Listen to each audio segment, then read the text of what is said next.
They aren't ready. Okay. Hello. I think we're running. I'm not sure. It always takes a while for it to pop up on the screen over here to let me know it's actually going live, but I'm going to yak anyway. Welcome, everybody. It's Wednesday evening. It's Houston with a problem. I have no idea if I've got the energy in me to do a full 2 hours, but I'm actually broadcasting on a Wednesday for the first time in a few weeks. Welcome. Big news is that the retirement fund that was suing AMC for giving Antera too many shares, turns out they only had 879 shares in their account. And the settlement is $100 million, which comes out to $113,000 and change per share. So, I mean, heck, I wish I have about that many shares. I should have sued AMC, give myself $100 million. Dang. Well, heck.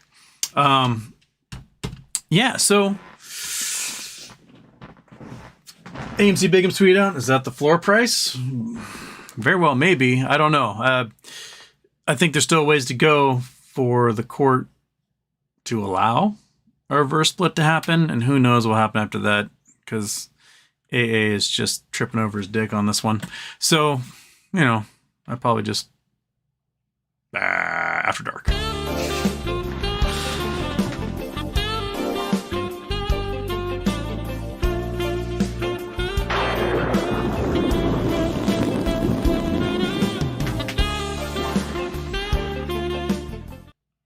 Okay. Off. Ooh, daytime was on. Daytime is now off. Oh, that was close. That was close. Okay. People are still missing the submarine. They said late last night they heard some banging, but that could be anything because sound travels forever in the water. I was reading an analysis from someone from NOAA earlier talking about the way the currents run down there, that the submarine got too close to the Titanic, and there could be an eddy and it could get pulled into the Titanic and stuck. Anyway, as more comes out about the makers of the submarine, the more I realize, like, it's very fitting that irony, or not, isn't necessarily irony, or just, I don't know, history repeating itself, that it was hubris that brought the Titanic down, and it seems to be hubris that has brought this tiny little tin can submarine down. The portal, the one window the little vessel had, was only rated to 1,300 meters, and the manufacturer would not certify the ship, saying, hey, you can't take this deeper than 1,300 meters. And the CEO is like, whatever, bro. They're like, we can make you a portal that can go to 4,000 meters, but this one will not do that. And he's like, you'll be fine. So, you know, oops. In other news, what's another news, monkey? I don't know. Let's just chat. Let's see what you guys got going on, because that's supposed to be on live chat as well. Okay. Good. Okay, that's gone there. Lots of ways with hills going on at AMC. Apparently, there's a settlement agreement with their retirement fund, and the settlement agreement is $100 million, and they only ever owned 879 shares. Whoops. Yeah. Lost ways. What does the next bridge mean? Who took that guy? Well, who the fuck is that? I can't read. I started a show after 10 o'clock at night, and apparently I can't read anymore. It just leaves my brain. What does the next bridge mean? Who the fuck is that guy? I think you're talking about how McCabe is now the chairman of the board. Well, McCabe, I think, is the largest shareholder now. He was partial owner in the oil fields that NextBridge has, and they did a deal. They did a trade of stock to take his interest. So now just one corporation owns the oil fields, and so McCabe, now being the largest shareholder, is the chairman of the board for NextBridge. So that's what that means. He's a billionaire oil man, and that's who you got. Fabrizio says plop. Plop right back at you. Lost ways. Why is Scottie Pippen hating on Jordan?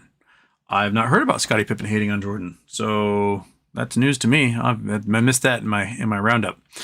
Killer Reed, what's your opinion on GME still going to bring more ass? What's your opinion about the upcoming GameStop movie, Dumb Money? I bet Dumb Money's going to be hilarious. And I bet it paints the hedge funds very, very, very, very, very, very poorly. It might be finally the movie that seals it for us.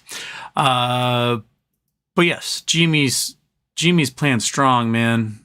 Their player is going to be fantastic. And I think it's going to see wide adoption.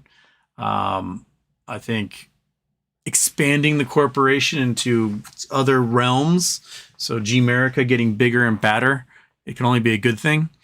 And yeah, we're still in to win it, baby. Oh, there's the cat yelling at me again. You want to come in, idiot? Yeah? Okay. There you are. You come up here, play a little cattail karaoke.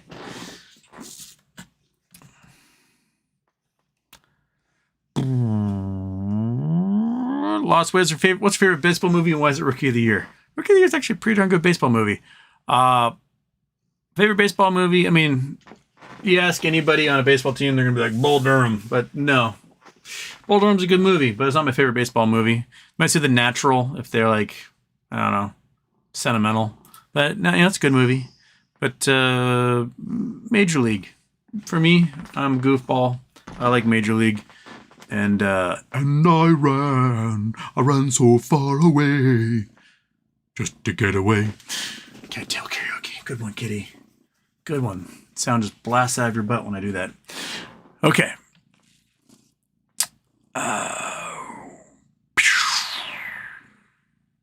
Kelly Reed. U.S. market short bets on U.S. stocks hit 1.5 trillion. Most since April. Things getting spicy, you think? Most definitely. I don't know if you saw, but warehouses, what they call warehouse groups, these are banks that are money facilities for mortgage brokers, and they are pulling out of their agreements left and right. And so these smaller mortgage brokers, some of them not that small, some of them like the top 10 largest mortgage brokers in the country, now do not have access to money. So they cannot get cash to lend to home buyers.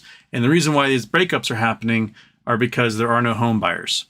There aren't people trying to get mortgages right now. If people are buying homes or buying homes with cash, they are not attempting to get a mortgage because interest rates are just silly and they're going to get sillier. So yeah, that's I think what we're looking at is real estate is popping. Like not a good like pop, more like more like a plop, as Fabrizio put it there. Lots of ways to get AMC Big Guns back on ASAP. Maybe we can do that. I'll reach out and see if we can do a Friday thing. All right. Lots of ways. Musk versus Zuck. Can we hope for double KO? Musk has more body mass than Zuckerberg. Zuckerberg actually knows what he's doing. I think if it came down to it, Zuckerberg would clean Musk's clock. And Musk will take such a hit to his ego that he may, I don't know, personally develop nuclear weapons to destroy the entire planet. So he never had to face down his shame ever again. And we have full-on Bond villain going on. But what would be better would be a meteor coming from outer space and smiting the entire arena, and then we'd just be happier ever after. Oh, Kitty, you just dropped your drugs on the floor. What are you going to do now? Oh, man. What are you going to do? Your drugs on the floor. I'm not getting them. Thief88, happy birthday, Houston. What's your favorite celebrity born on your birthday? Nice try. Kelly Reed, is it just me, or do realtors now, especially here in Canada, act like a homeless person asking for change, but instead of please buy this it's please buy this $500,000 house with an unfinished basement with high interest? How's the merch selling? The merch selling is not happening at all because I still can't get it connected to my store or to my channel. I've gone back and forth YouTube so many times about this. I said, it's because this thing. And I'm like, I fixed that thing. And I'm like, well, I don't know. So who knows if I'll ever get this connected, and then, you know, things would happen.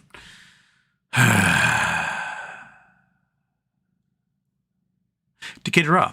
Happy birthday, Houston. Tell me, where you think we at with BBYQ, and is IEP still a steal?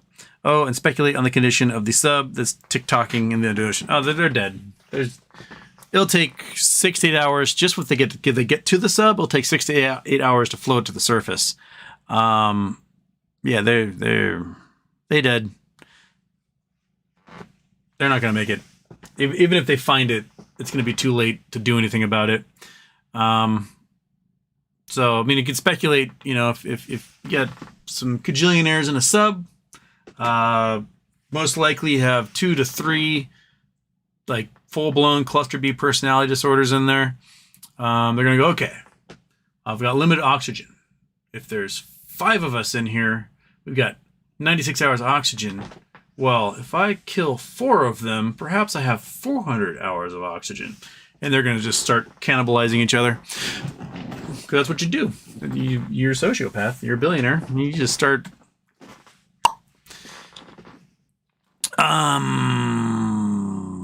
And is IEP still a steal? Well, it's IEP at right now. Click. Come on, you. Go work. IEP. Bam. Nope. You ding dong. Come on. Stock. There we go. 2733. Yeah, it's still a steal. Let's calculator. Turn off Excel. Calculator. Oh no. Turn off Paint. That's what I'm gonna do. Calculator. Okay, so it is at $27.33. So let's say you have $1 million. Right? Divide that sucker by 2733. Boom. You have 36,589. We'll round up. We'll call it 590 shares. 36,590. Okay, 36,590. That means each quarter, or the first quarter you have that stock, right? You are going to make $73,180. Right? This is this first quarter, $73,180. Let's say the stock price stays the same, around $27. Okay. That means you can add another 2,710 shares to your 5,000. What was it? 5,000. Already forgot. 36,589. So we can add that to our 36,590. Boom. Okay, so now you got 39,000. That means quarter 2, you're making $78,600. You can add that to, what was the number? 39,300 plus 39,300. Okay, so now you got 100 and, shit. I did the math wrong. 78,600. 78,600. Divide that by 27. Okay, and I got another 2,900. Add that to 39,300. Okay, so you have 42,000 shares by the end of quarter 2. Okay. That quarter, in quarter 3, you're making $84,422. Not too shabby. Divide that by your 27. Now you're having 127 shares. So add that to our, what number was that? I'm trying to find on my list here.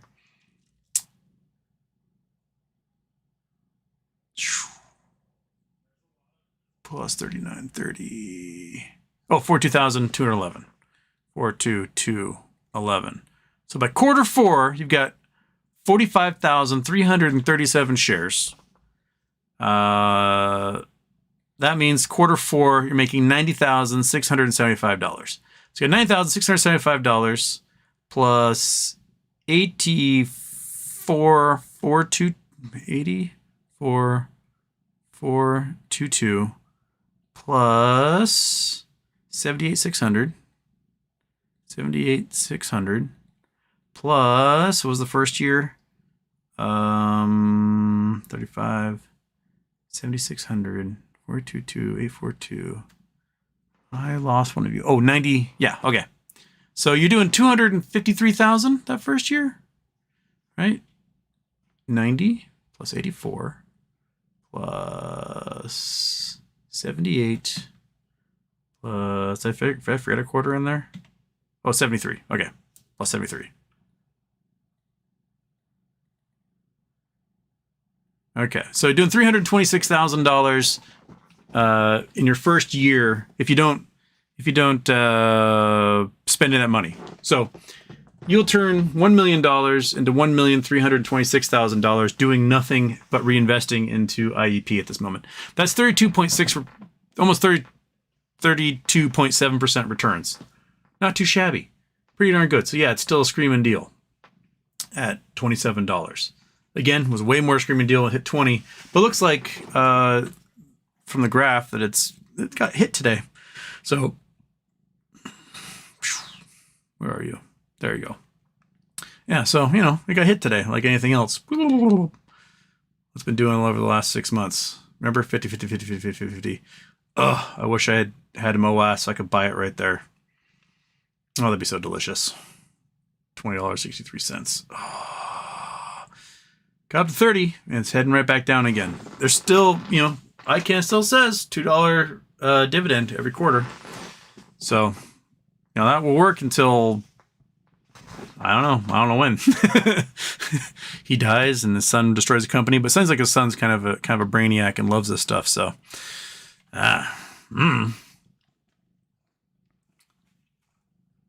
Okay, Citizen 54, Goldman is really exposed. New derivatives data shows Goldman having little under $500 billion in assets, but over $56 trillion in derivatives.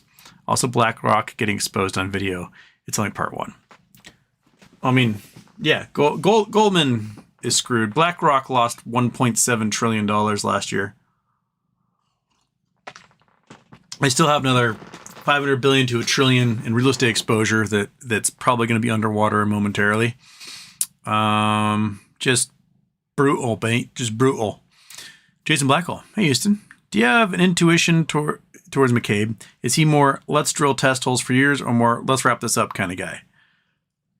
Not a clue. Personally, I would, if I were running NextBridge, which I'm not. No one's ever going to ask me to. But if I were running NextBridge, I would drill holes. Every time I drill a test hole, I wouldn't just drill a test hole and cap it. I would produce. I would hire a local trucking company, start hauling that stuff away, start making money. Use that money to build just a little bit of infrastructure. Put in some tanks on the land. Store oil. So you can pump from each time you make one of those 5 wells, you can pump. Because as long as you're drilling, put in a rig. That's something you could easily do, and you can start making cash, and it wouldn't take that much. I mean, one of those wells could probably do, let's say on the low end, it could do a couple $100,000 a week, right? Okay, so you have five wells a year producing $5 million each. Okay, so now all of a sudden you're doing $25 million a year off your 5 test wells, and that pays for the next year's wells. And you don't have to borrow money anymore. Just start producing. The oil fields that sell for buttloads of money are current producers. William Morgan posted a link the other day showing an oil field that had 300 million and change barrels reserve just sold for 2.5 billion, which came out to around $14 a barrel in sale price. If that's the price for the Oregonde land, for the university lands, that comes out to $49 to $50 billion. That's a sale price. They just have to start producing to be able to get that money. They have to make it. They have to show like, hey, we can suck this out of the ground and we can sell it. And then all of a sudden, Shell or Exxon or someone goes, oh, well, that's easy. They're already doing it. So here's some money. So I think that you have to entice them. You have to show, like, you put in just a little bit of infrastructure and they're going to be stoked about it. So yeah, get it sold, get me a shitload of money, and I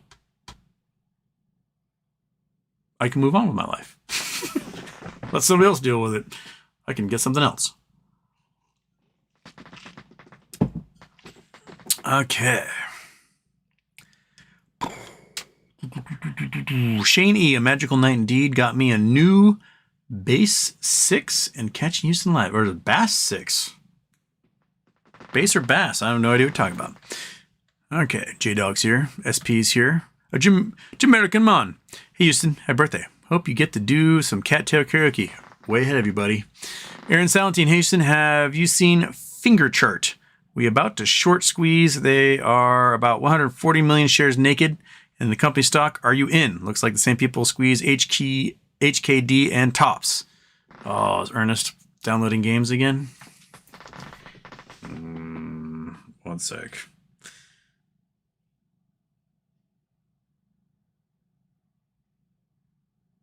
Oh my gosh, my phone can't even. No. Ah! Ernest.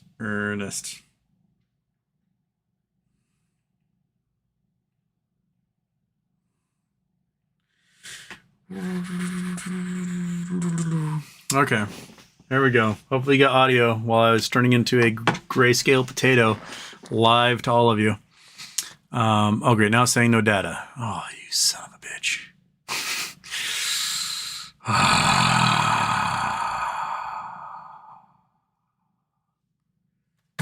Oh my gosh, it is so painful. Okay, it's dying again. Grr. You've had all day to download video games, Ernest. Why do it now? Well, I might be frozen in time. I'm not sure. Oh, goodness gracious.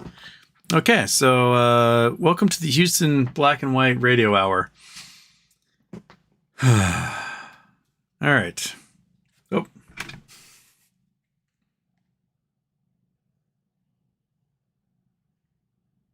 Nope, that's not him responding. That's just somebody saying they need ship covered. Not gonna do it. Okay. Mom. Oh, there. Finger chart. I have not looked at finger since the last time we talked about finger. Whoops, and I misspelt it. FNGR.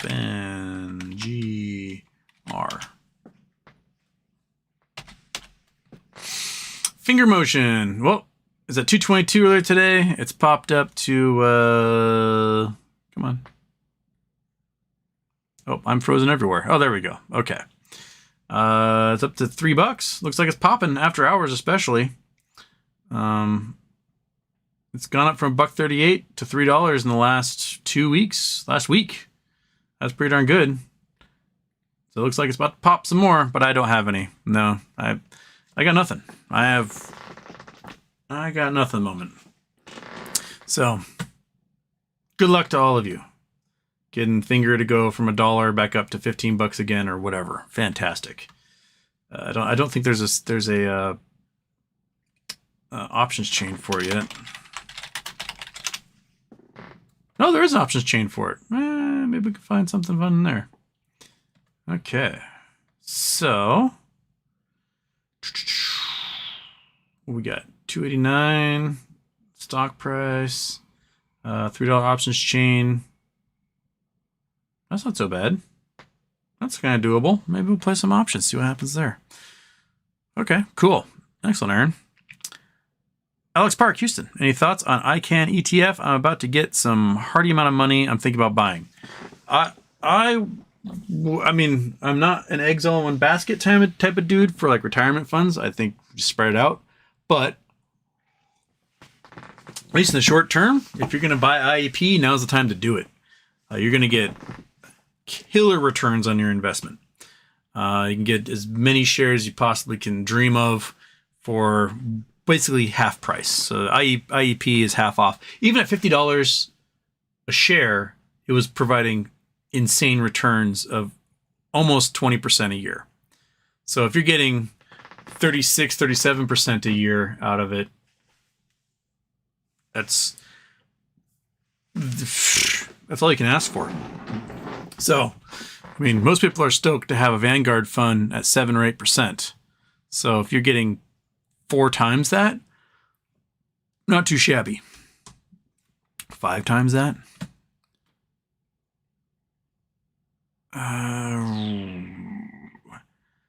Gymnius, Houston.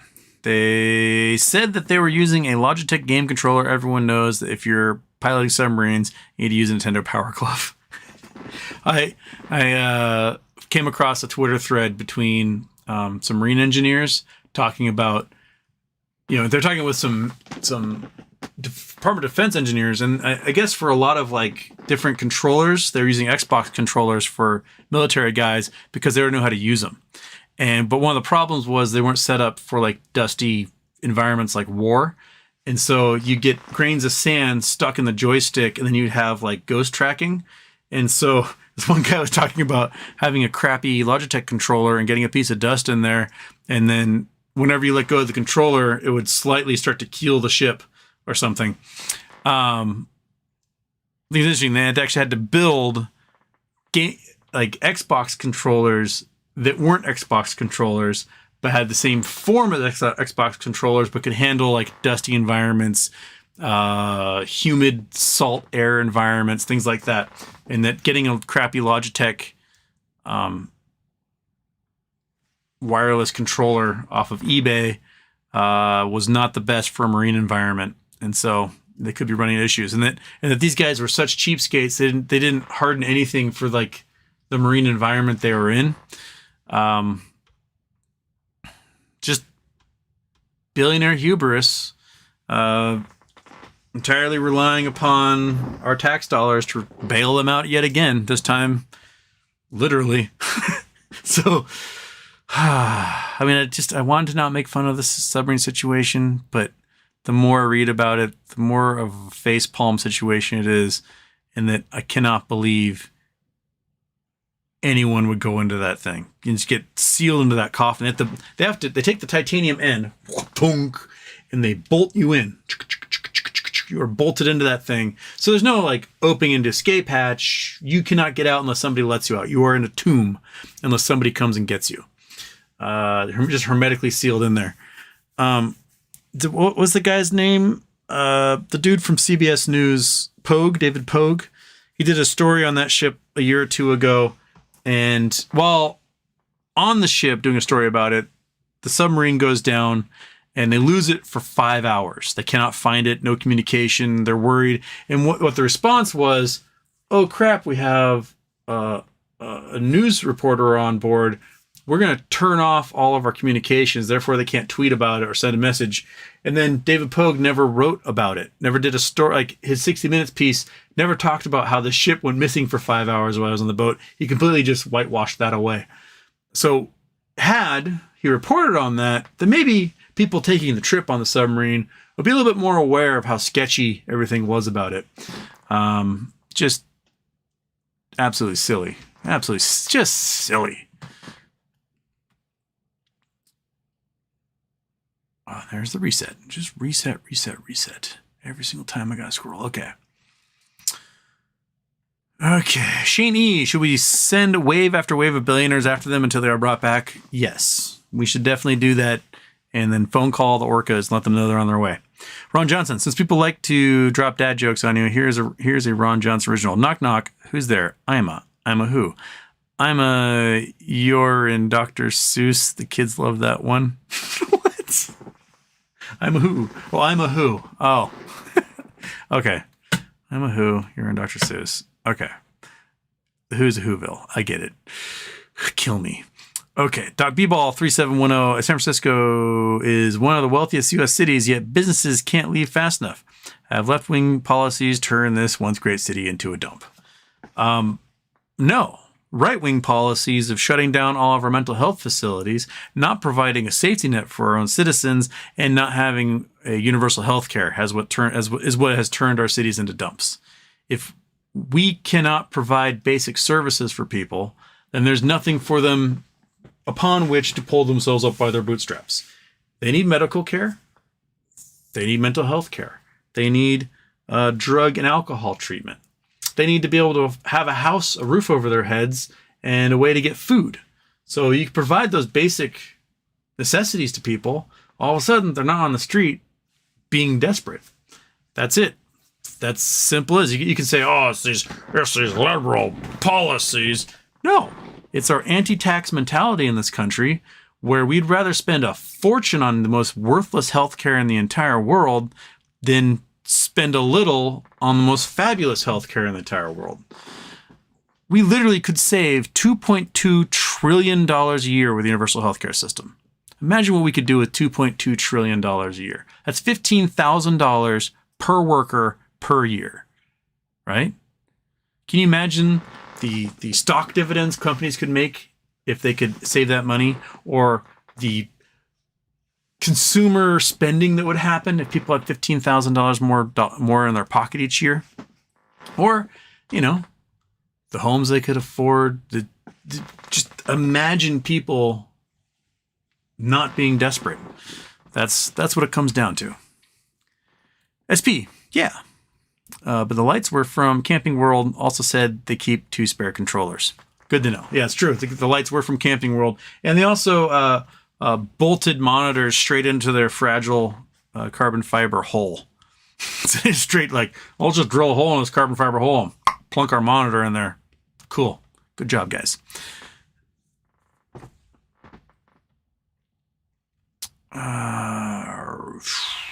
JR Houston. Does the separate sale of baby have an effect on BBBYQ, negative or positive? I honestly don't know. It might be enough to wipe out debt and leave something for the shareholders. Not a clue. I assume, and this is all complete speculation on my part, I assume there's something worked out between the parties involved that if they're going to spin off Bye Bye Baby from Bed Bath & Beyond, that everyone's going to come out a winner in the end. That'd be my guess.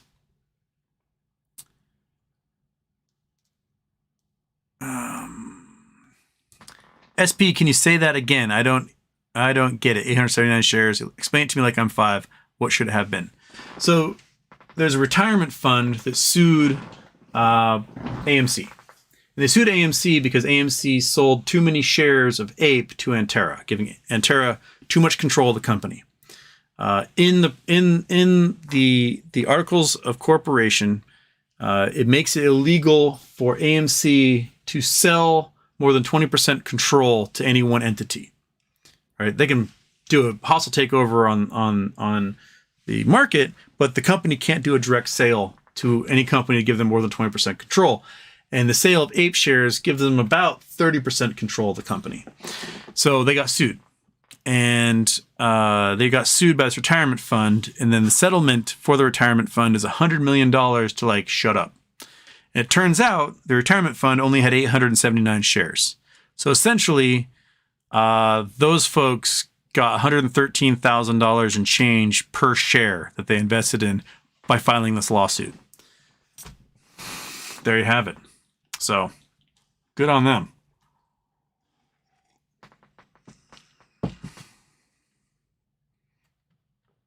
Citizen 54. Did the Titan go down once before? It was with the Spanish YouTuber, I think. He actually lost communication during a dive over 2 hours. It's happened several times that they've lost communication. And this time they lost communication. So the sub's supposed to check in every 15 minutes.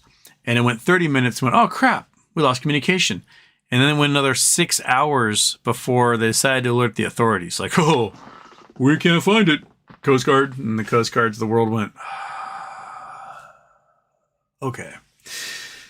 And now they're spending more time, energy, and resources trying to find these 5 morons than they ever did for, the 1,000 migrants that just recently died in view of several ships that could rescue people.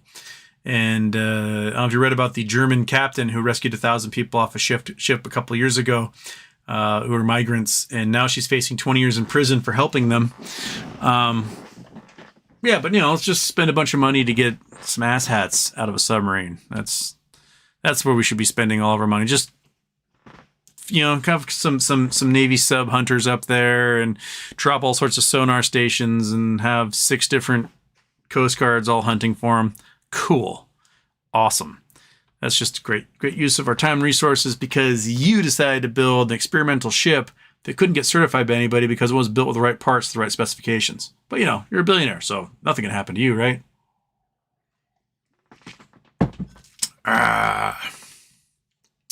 Okay.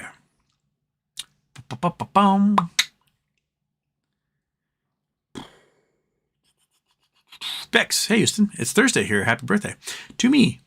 Oh, it's your birthday. Happy birthday, Bex. How come I haven't seen a YouTube short in a while? I don't know. Marius might be busy. He's got lots of projects that he's doing, so I have not heard from him in a little bit.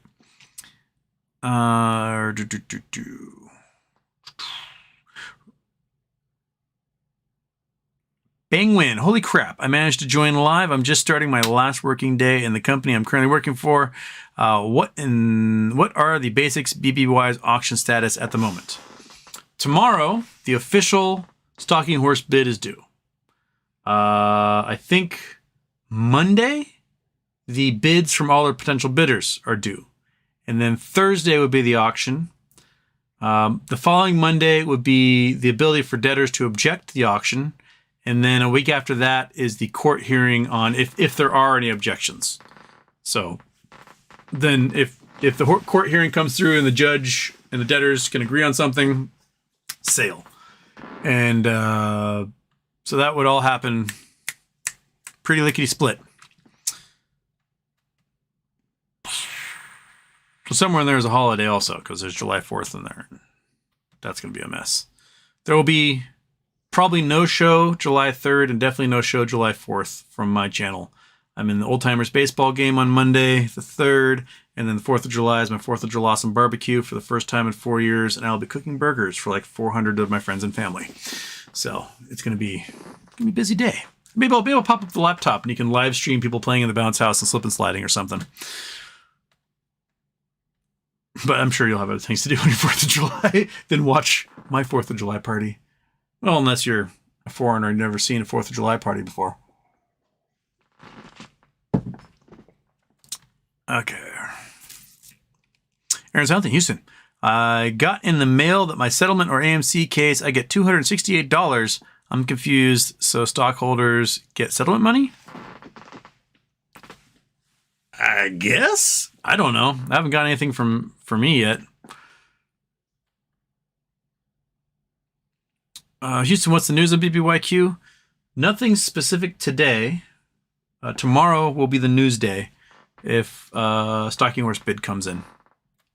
Now, it appears that Overstock is the Stalking Horse bidder, which seems to be sort of a, like, good luck. You guys are going to need it type thing. Guitar stuff. V2 MM73R. Okay, this looks like coordinates. We haven't done coordinates in a while. Bam. Google Earth. Shaboom. Google Earth. Kablam. Whoop. Wrong screen. Google Earth over here. Over there. Yeah, that's the stuff. Boom, boom, shaboom. Oh, there we go. We are there. Okay. We are at the edge of a little canyon, little gully, a little one of those. All right. Well, there we are. In Montana? Is that where we ended up? Yep. All right, guitar stuff. We're in Montana. There's plenty of wood there, though. Takeda Raw. The way they talk in the documentary, they talk in the past tense, trying to trick us like it's over or we missed the squeeze. Hilarious. They love doing that documentaries, and they never include like, and then after January 21, nothing ever happened again. Even though the price squeezed over $300 a couple more times. Like, yeah, there's still lots of money being made in that. Sunny Singh, could you share your thoughts on the comment you made in copy paste posts, the 16 a barrel and land comment? Yeah, let me pull up. Okay, click on that. Go to there. Bring up the tweet. Un momento, por favor. All right, there's that. There is.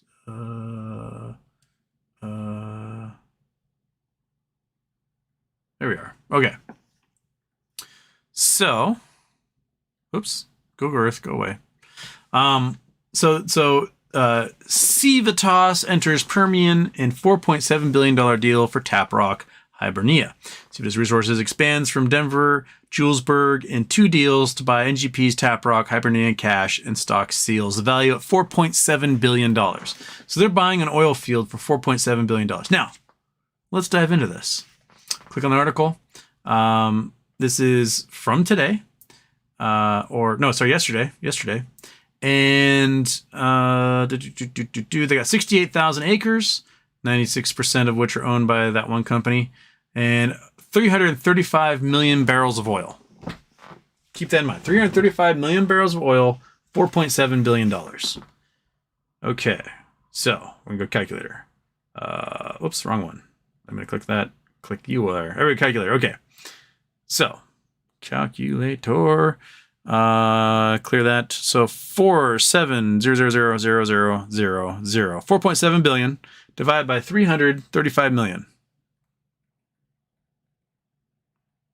That is $14.03 per barrel, right? And the University of Lands has 3.5 billion barrels. So we can multiply sucker by 3.5 billion barrels, right? And that comes to $49,104 million at that price per barrel for what NextBridge holds. They have 3.5 billion barrels. It does not include the 6 trillion plus cubic feet of natural gas. That is just oil. So you can tack on, I don't know, another 5 to 15 billion for the natural gas. So you're well over 50 billion barrels, if not, or $50 billion, not $60 billion for what's inside that property. Now, I'm assuming that the Taprock land is more developed, that's actually producing, and that they're producing oil. So they probably have more infrastructure. That's why they got a higher price per barrel.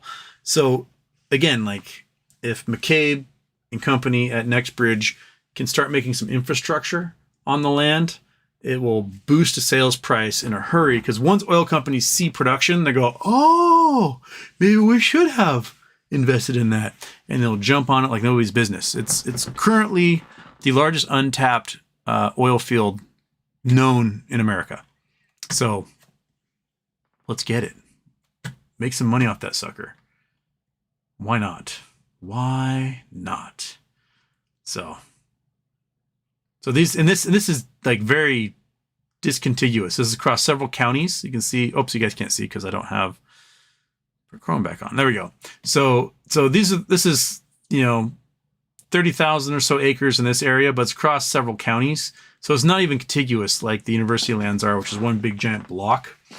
Taprock production average approximately 59,000 barrels a day. So 59,000 barrels a day at, was it $70 or so? Let's just say $70. So back to here, 59,000. Oops, too many. Times $70 means they're doing $4 million a day, right? Times 365 days a year. They're doing $1.5 billion a year off this oil field. So they're making a $1.5 billion a year. I don't know how much it costs to produce oil there.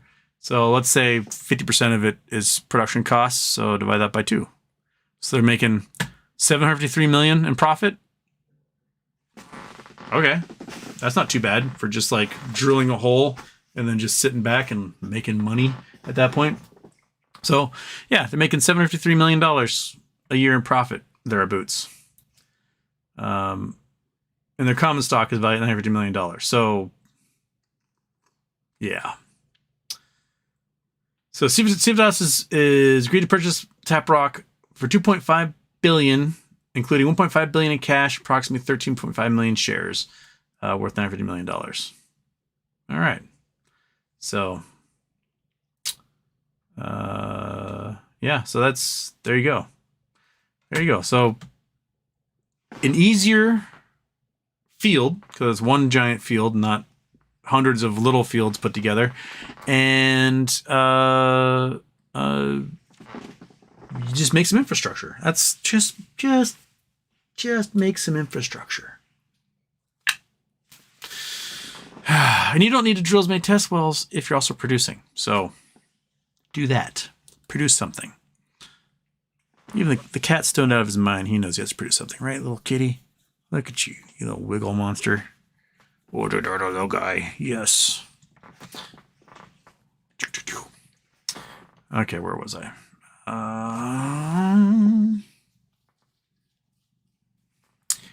Da Hobbler. Do you see the news about Schumann resonance? If so, what do you make of it? I have not seen anything about a Schumann resonance. Schumann resonance. SR, a series of spectrum peaks in the extremely low frequencies, ELF, the Earth's magnetic field spectrum. Okay, so anything in the news about Schumann resonance? 1 month ago, what is Schumann resonance and why am I being offered a 7.38 hertz oscillator? Can I do tools? Can I look for past week?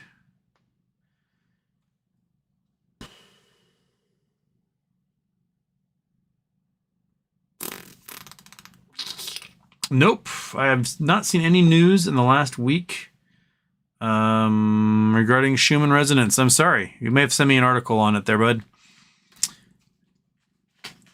Steam BNG. What shall we do about Gala exterminating those not of origin to Earth? Oh, Gaia. Gaia exterminating. I can't read. My eyes are terrible and I can't read. And it's 11 o'clock at night and I have a fat cat. I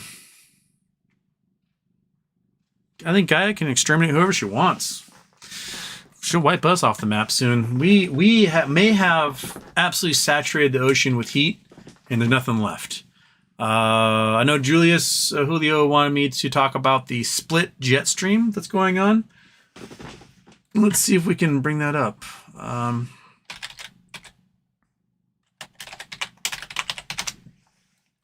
Let's see here. How do I get the, is it Windy? Is that what it is? Windy app. Yes.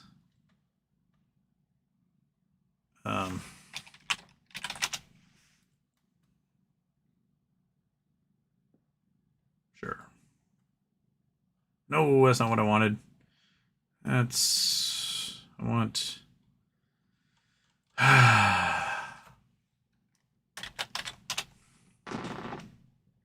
That's what I want.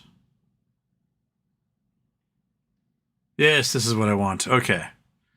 Boom. Boom. All right. So, radar satellite, more layers. Can I do jet stream? Wind satellite, wind gust, rain accumulator, humidity. Where's my jet stream? Swell one, wind wave, sea temperature, currents. Drought intensity, will that help? No, that's not doing anything.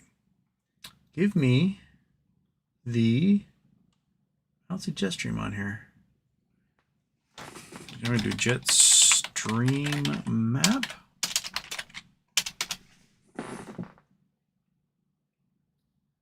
Oh, here we go. Maybe this is what I want. Okay. Here's what we want. We want to go here. All right.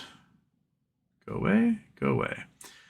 All right. So we've got the jet stream doing weird things at the moment. It is basically coming deep down off of Alaska, jumping right back up over Canada, and then pulling back down across the Northeast, and then back up the Gulf Stream. And what that's done is it's taken storm systems that would normally go directly across the Southwest and pulling them up and over the Southwest, creating what's called a heat dome, this big high pressure system that will be right here. And this isn't the best map in the world because it's not showing all the jet stream, but the jet stream is splitting and pulling down to the south. So it's rather than being one big thick jet stream, it's like pulling down, kind of doing one of these. And as it does so, it's trapping this high pressure system over Texas and northern Mexico, and the heat indices are insane, and the humidity is really high as well, because a lot of this descending air is bringing a lot of water vapor with it, and so the humidity is just bonkers. And so the heat indices are getting in 120s, 130 degrees. This is the type of weather that will kill crops to the point that nothing will grow, and just nuts. So events like this are happening more, where the jet streams are getting really weird. And the jet streams are regular.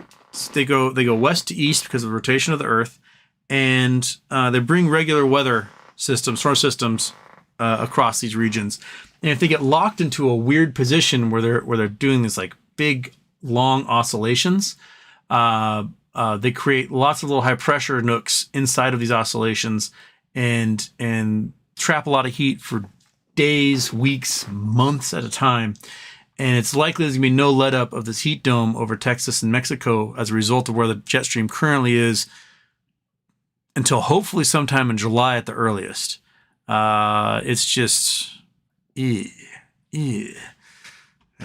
stay inside with the air conditioning on and contribute more to global warming, because that's the only way you're going to survive in the near term.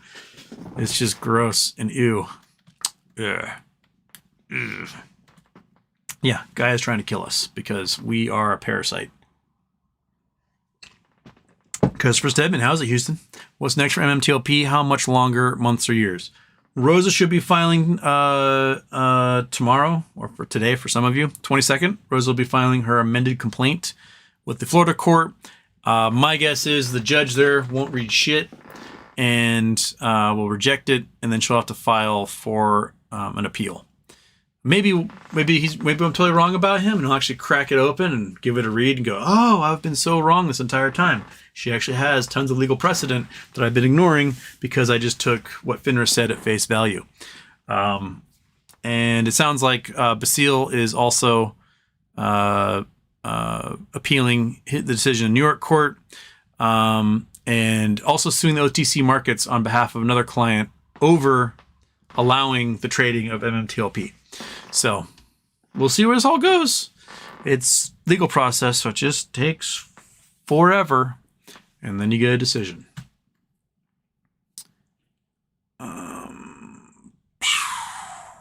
Michael David, Houston, what's your thoughts on Charlie Sheen shirts from the show 2.5 Men? I always thought they look kind of neat. I think this would be one of those shirts, wouldn't it? This is I think Daphne got me this one. It is definitely built for someone who's maybe 3 or 4 times my size. So I kind of feel like someone's girlfriend wearing one of these. I'm just swimming in it right now. But it's a cool looking bowling shirt. I dig bowling shirts. Save it for when I'm a big fat fatty. Concenero Bamboy, Houston. My MMTLP shares are without value in my brokerage account. Is it too late to transfer them or do something to recover some of the money invested? You will not be able to recover any money invested unless 2 things happen. 1, it trades again, or 2, there's a sale price for the oil fields. That's it. Until then, we are all stuck in that same boat, and we cannot do anything with it. So you might be able to find a private sale if you're lucky, but there's not really a full-on market set up for it. One of the viewers made one. I have no idea if anyone's sold anything through there yet on it. Gray market style. Oh, excuse me. Another guy was posting his to eBay. No, I don't know if anybody got any success out of that one.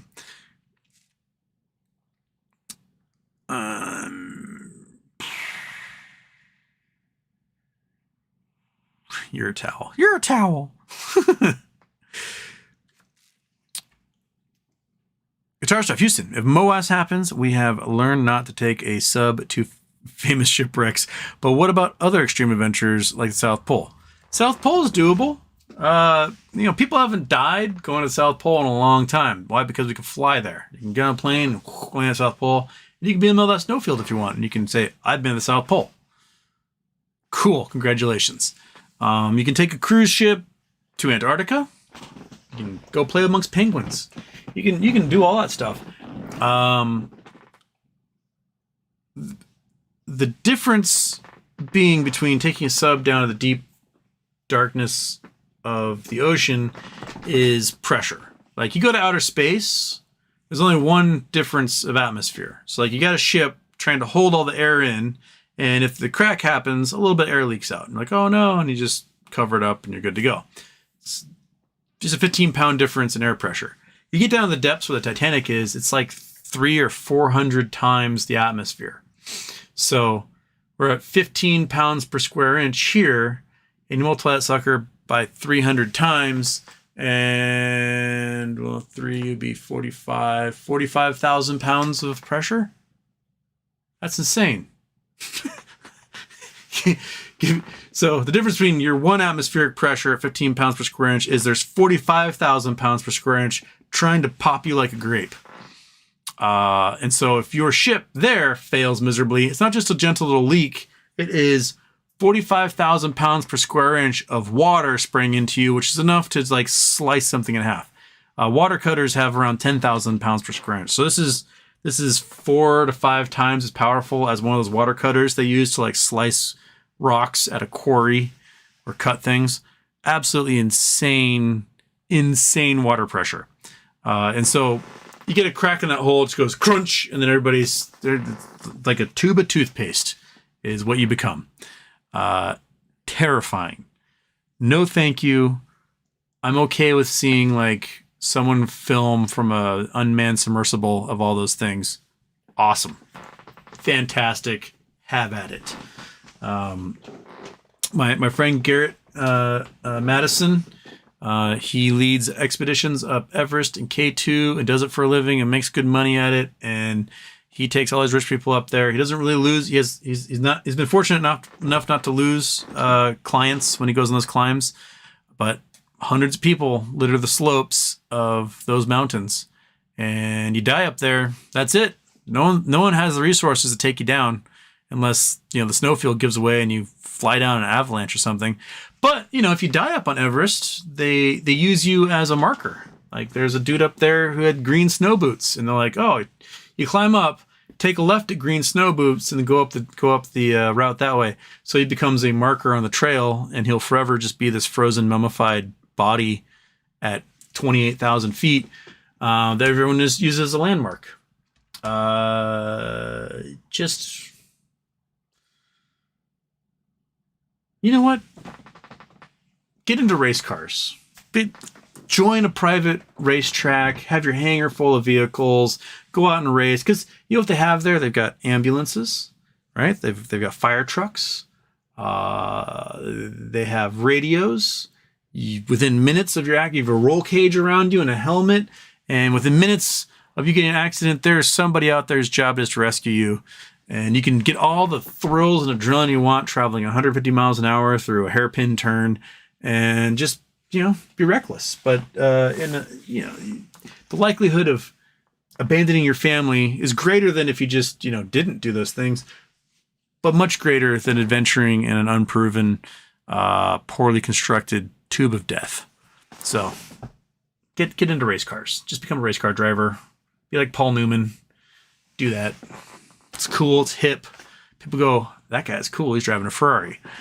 And you're good to go without having to, get squished like an ant under my boot. Meow meow. Green snow boots sounds like a lot like green slime. God damn it, green slime.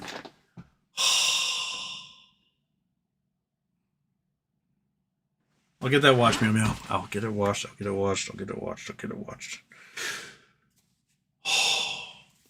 watched.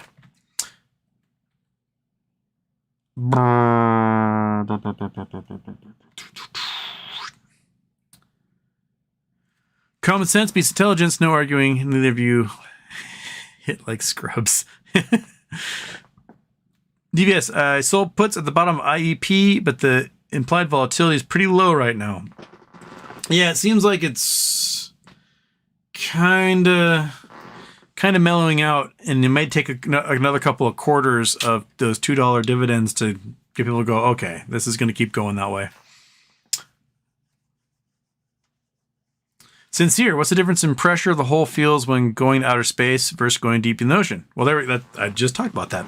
Why don't spaceships crush from pressure of outer space? Well, if you go to outer space, you explode. So outer space is zero, atmosphere of zero. There's no pressure out there, and what you are in is a pressurized capsule at 1 atmosphere, pushing outwards. So your capsule is trying to hold everything in, whereas if you're in a submarine, you're in a capsule trying to keep everything out, and that's the difference. And it's the whole integrity has to be at those depths 400 times greater than in a spaceship.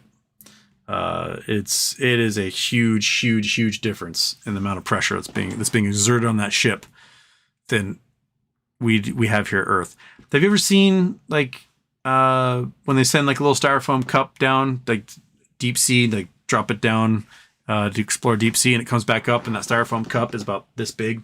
I had a student when I was teaching at the Art Institute who her first career was as a marine scientist on a NOAA vessel. She's going back to school to learn art stuff. And she actually brought into class, I talked about pressures, and we were talking about, I think, Jupiter and the pressure of the atmosphere in Jupiter. And I used that as an example, if they'd ever seen it, showing pictures. And she actually brought in her cup. And it's a normal styrofoam cup, cup size, right? Everyone writes their name on it in Sharpie or ink or whatever. And then they take that thing down to like 4,000 meters, and it squeezes out all of the air gaps in that cup and compresses it down to this itty bitty little thing. So when it comes up, it's a little miniature styrofoam cup with everybody's teeny tiny little names written on it. And it's adorable. And it's terrifying to know that's what's happening to you. A blobfish. You guys have seen pictures of a blobfish? A blobfish does not look like a blobfish down in the ocean. It's under so much pressure that it's like at all times, like flexing, keeping the pressure away from exploding it. But if you hook one and you bring it up to the surface, it's like still flexing, so it just explodes, basically. So what you see is the blobfish blowing up due to the fact that it's no longer under intense amount of pressure at the deep sea level, and instead is exploding, which is what, if space wasn't so cold, you'd explode in space, because you all of a sudden would be at zero pressure, and all the muscles in your body are used to that and pushing outwards and just blop. But so cold, you end up freezing before you explode. Your blood boils, so you freeze and your blood boils, but it's because of low atmospheric pressure, the blood boils at a lower temperature. And then you freeze and die and float around space forever, frosted over from all the humidity that's in your body. Until you bump into something, then you shatter. Or you get close to the sun, you melt again and get cooked to a perfect temperature.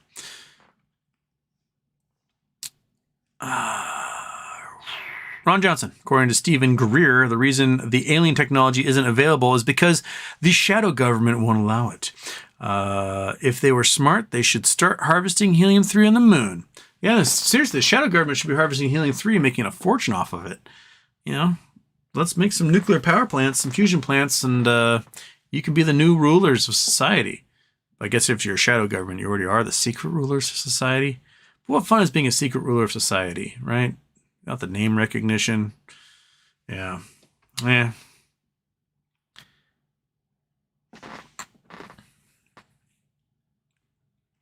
Stream BNGI. I have bananas in my ass right now. Well, there you go. Ron Johnson. Why is BlackRock? That's why BlackRock loves the way in Ukraine. War is good for profits, and they'll make up those trillions in losses. Well, I mean, everyone will try to figure out a way, because you want to be part of the reconstruction, because then you are the middleman, and you'll make money passing it from government entities to contractors, and you'll peel your bid off. DV's looking good, Houston. I'm loving the 8-bit black and white retro style. It looks like I've got connections back, so we're going again.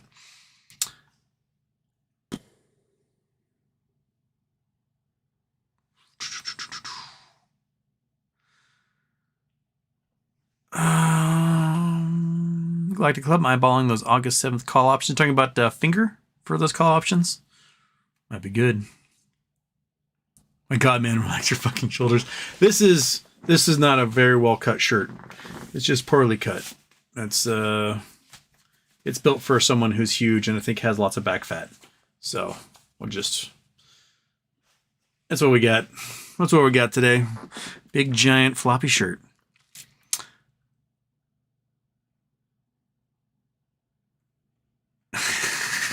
His shoulders probably like been in that shape for years.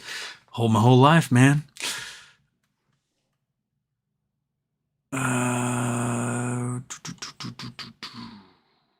Where is... There we go. All right.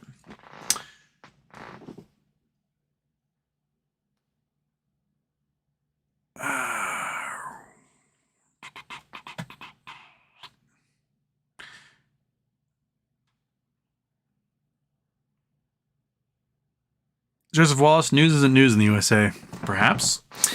Jay King, Houston. Good morning to you and all. Thanks for the late night. How many years do you think it will take for GMG to come to fruition and become profitable? I would bet that by 2026, 2027, they are producing a serious amount of batteries for production. So Toyota said recently that they plan on having all of their electric vehicles use solid-state batteries by 2027. So that's 4 years away. Expect that their hybrids and electric vehicles will be using solid-state batteries, getting a fraction of the charge time and several times more mileage out of their vehicles. So it's coming. It's coming. And GMG is at the forefront of these solid-state batteries, and their aluminum ion batteries have the potential to hold 10 times the power and charge in like a fraction of the time, just mere minutes, charge the entire battery cell. And they could get, 1,000 miles out of their batteries for pound for what lithium is doing now. So maybe more, 3,000 miles, like 10 times the energy storage per kilogram. So it's coming. It's coming. It's just graphene is a pain in the ass to make. So got to figure out how to scale up the graphene production.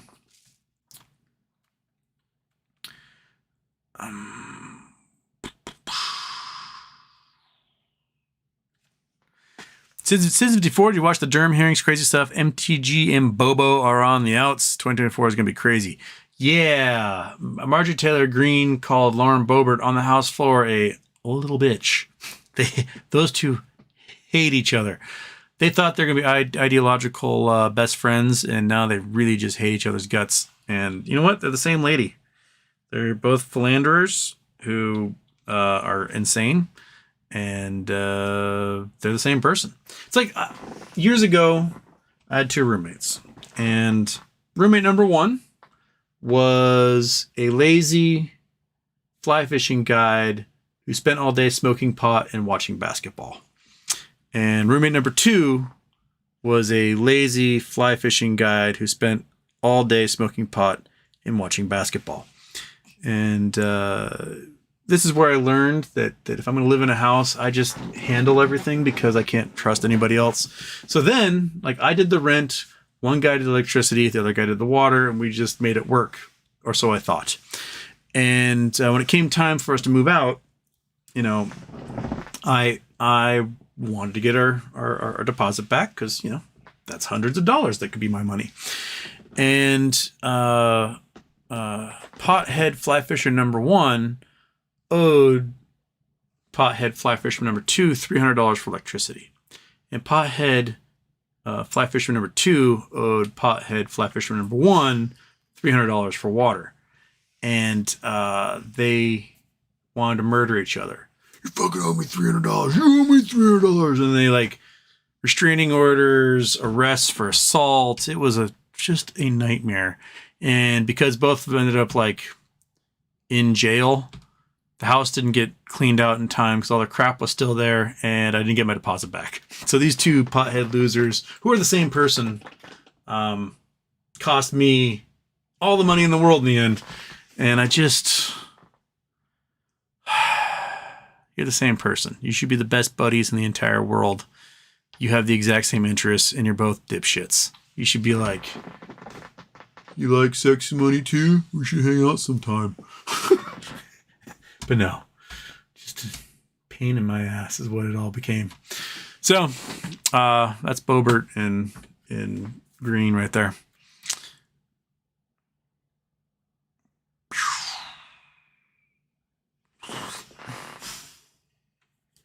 Matthew Bennett, Houston, what crimes do you think Mayo boy Ken Griffin is guilty of? Money laundering, most likely. Fraud. Selling things that don't exist. Probably deception is counting. Probably contract fraud. Probably defrauding his investors. I wouldn't doubt if there's like Ponzi stuff involved in there. A lot. I bet he's guilty of a lot. Whether he'll ever get found out and charged, I think that depends on if he implodes or not. If Citadel implodes, then all of a sudden they're like, open season, you can't afford lawyers anymore. But if he somehow keeps this charade going, then it might be a while. Ron Johnson, if I remember correctly, Nixon's war on drugs put half the budget into recovery. Reagan got rid of the mental health care idiots. Reagan did get rid of mental health care. So in 1963, summer of 1963, JFK got a landmark law passed through Congress, and he signed to basically put mental health hospitals in every community in America. So JFK's own personal history, his sister was in and out of mental health hospitals, and usually each state had like a giant state hospital. And they've been that way since the 1800s. There's massive state hospitals each state, and they just send all the people with mental health problems to this one hospital, and then they're kind of shut away from their family. And so if JFK wanted to visit his sister, they'd have to drive for hours to go to the one hospital, hopefully get to see her. It's a pain in the ass. And so what JFK wanted was every community in America to have X number of beds to house people in that community who are suffering from mental health issues. That way, the family and friends could visit these folks more easily, and they could have contact with their family and friends much more easily than trying to travel halfway across the state to the one hospital. Shortly after that, JFK gets assassinated. The budgeting for this law goes unfulfilled because there's no president anymore actively pushing for it. And it would go nearly 20 years without any budgeting for it. Flash forward to 1980, Jimmy Carter's in office. He finally gets the funding to start building all these hospitals. And woohoo, yay, we can finally start building these hospitals and having these small care units in each community across America. And we're talking like probably one bed for every 300 to 600 people per county in the U.S. That's kind of what they're looking at. So, here in Kitsap County, we got 300,000 residents. We'd probably have 100 beds. Cool. So 100 beds, little 100-bed hospital in my county. Next county over is 50,000 people, so they'd have I don't know if that'd be 100 or 12 beds, something like that. Just each county would be that way. And then Carter loses the election. One of the first things Reagan did as president was he destroyed the funding for mental health hospitals across the U.S. And he had done the same thing in California. When Reagan became governor of California, he defunded almost the entire state mental health budget. And you'll notice that California has had something like 50,000 residents in mental health hospitals.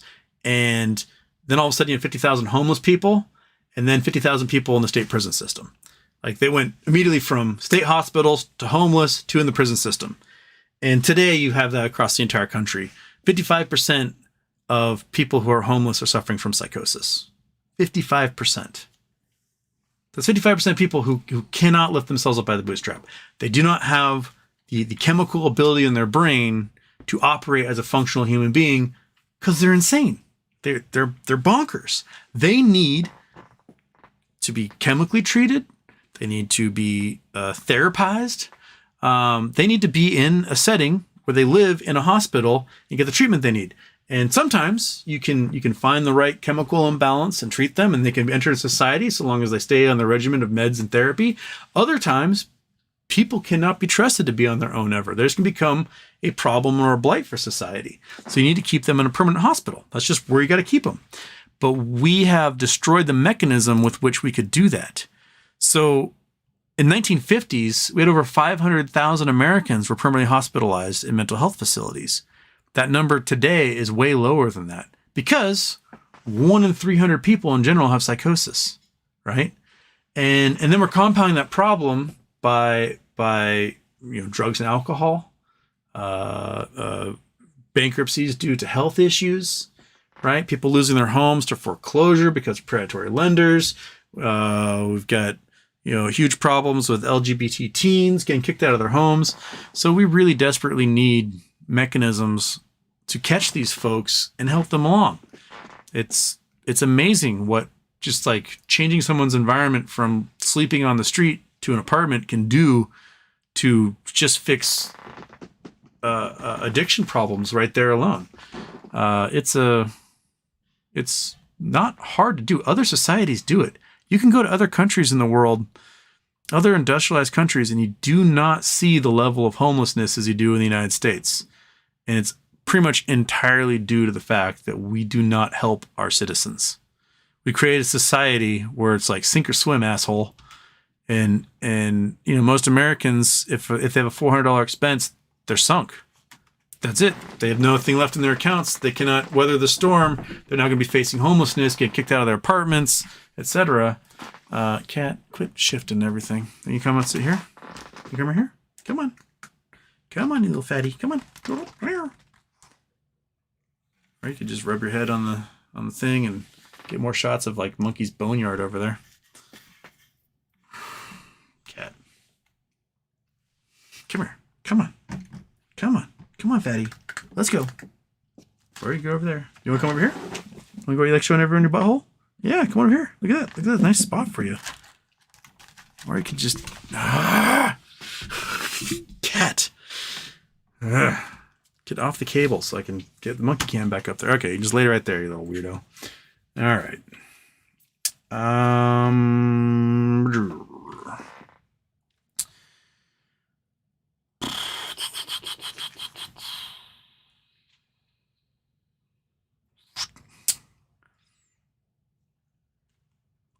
Okay. Stephanie L. She's back. So apparently she got hidden somehow. I think by accident. She's a lovely lady. And I managed to find out and unhide her. Hello, glad you can finally see my chats. Question, how do these formations form? Okay. This looks like Western United States. And she's able to produce coordinates, which seems to be so rare these days. Counts like I actually produce coordinates. Where are we going? We're going south. We are going to Shabam. Where are we? We are in a lake. I would say these formations formed via a dam. Yep, there's a dam there. Okay, so Watson Lake Dam. My guess is this looks like granite to me from here. So let's go down and see if we can do a street view of the granite. Can we do a street view of the granite? There. Oh, we go to the parking lot. Let's go to the parking lot of Watson Lake. Yes, this looks very much like granite. I got a parking lot. Can we go further in this parking lot? People take better pictures than this. Let's see if we can get another spot along this lake. It's a little prettier than that parking lot. Ooh, how about this parking lot? Prescott Outdoors, Watson Lake. Boom, show me some rocks. No rocks to be seen. Okay, is there a better spot where I can see rocks? Can I get to the other side? Any rocks over here? Ooh, I can go in the lake. That's cool. All right, there we go. Yes. So these look like granite formations. So this is a granite pluton. And how granite plutons form is you've got this continental rock. It's like molten goo inside the earth, and it's high in silica. If it erupts, it'll make a rhyolitic volcano. But oftentimes these batholiths, this like a big bubble of lava, never makes it to the surface, ends up freezing and solidifying below the surface. And because these continents other stuff gets smashed together, this granite gets uplifted and squeezed and popped up and made into a big mountain. It has a layer of stuff on top, and then it starts to erode away. And as it erodes away, it exposes the granite batholith. This is basically what, like Yosemite is a big granite batholith. If you've ever been to Squamish, BC, you'll see some huge, beautiful granite batholiths up there. And how granite erodes has to do with water content and exposure to weather and time. Granite is known as the rock of ages. It's really hard for it to erode, but when it does, you get fractures like this.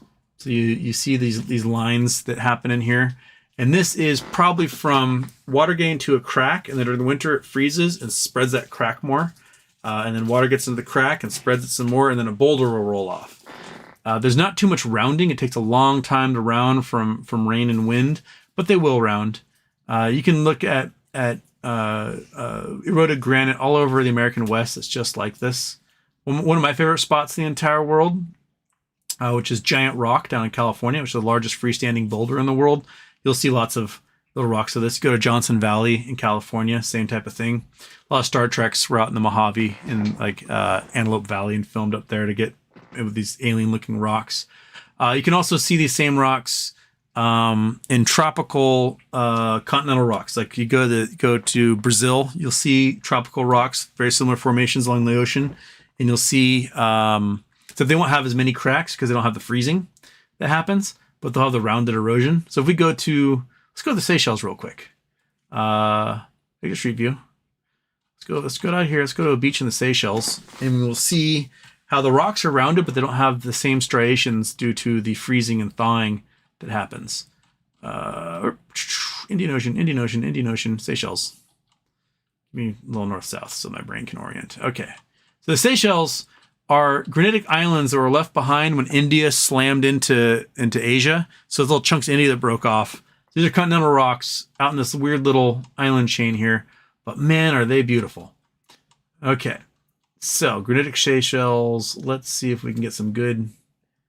Won't go yet. We'll zoom in, find ourselves some beaches. See if we can get some beaches here. Can I see any of the rocks from that beach? And I can see no rocks from this beach. Dang it. Bad beach. Exit. Give me granite. Maybe, okay. We'll try here. Here, look at some good rocky spots. Maybe this beach. This might do it for us. Oh yeah. Oh yeah, baby, this'll do it. Okay, so there's a little beach. Boom. There's our granite. So you can see how it's rounded. It's rounded the same way, but you don't have those vertical lines in it because you don't have the freezing and thawing that can happen like in the high desert in the US and Mexico. So it's the same rock. It's granite. It's continental rock. And it's eroding in the same slow pattern through wind and wave action, but you're not getting pieces broken off of it like you do with in the American West with the granite. Now, if we go back to California and we go to Yosemite, the exit street view, go back north. Get away from this island, and we head all the way across back to Merca. Woo! Go to Yosemite. Dun, dun, dun, dun, dun. Yosemite, there we go. So get into Yosemite here, and it'll be like El Capitan is here, I think. This where it might be where El Capitan is. Okay. So look at the cliffs in Yosemite, right? These are granite as well. Whoa. I didn't mean to move. Come back. Come back, image. What happened?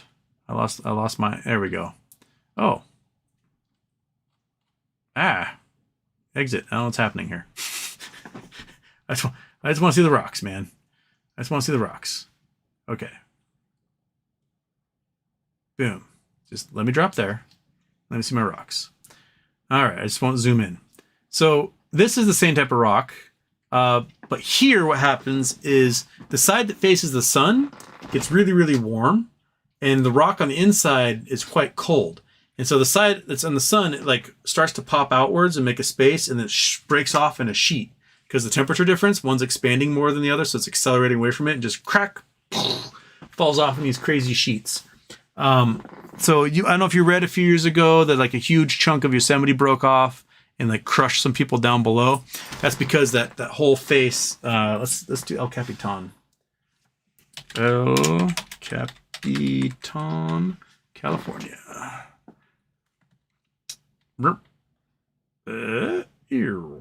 El Capitan is the south. So here's El Capitan, right? This is the famous formation in Yosemite, and I bet we can get a good view of that. Let's drop, maybe we can drop down one of those.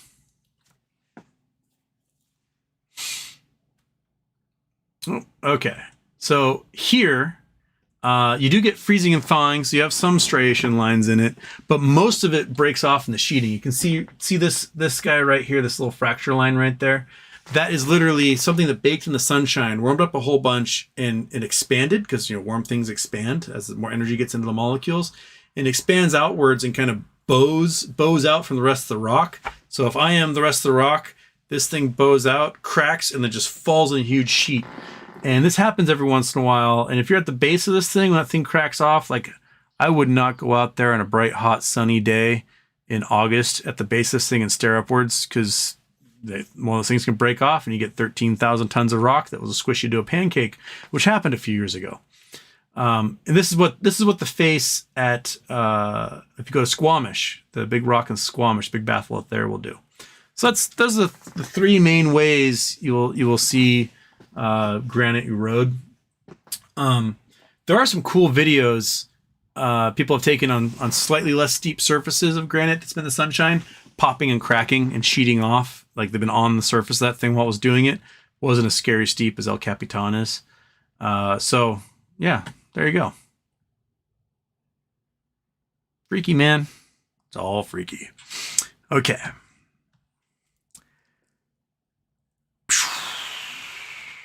Ron Johnson and Adam Aaron should pay attention to Antera. They're slowly selling their ape from 28% down to 12%, and ape is going up in price. Yeah. There's a quick AMC drop. Ape goes up today, happening as well. You gonna drop some knuckleballs? Always. I'll throw a couple knuckleballs at the 4th of July game. Not too many. My arm's out of shape. I haven't thrown in 2 years. Last year's game was pissing rain, and I didn't make it. But hopefully we'll have good weather for this year's game. It's our 20th. 2003 was the first year we did the Old Timers game. And I was still playing college ball then, so I was gassing. Those little guys couldn't hit me. Now the old guys, everyone can hit me. I am slow and just throw straight and slow, and then they crank off of me.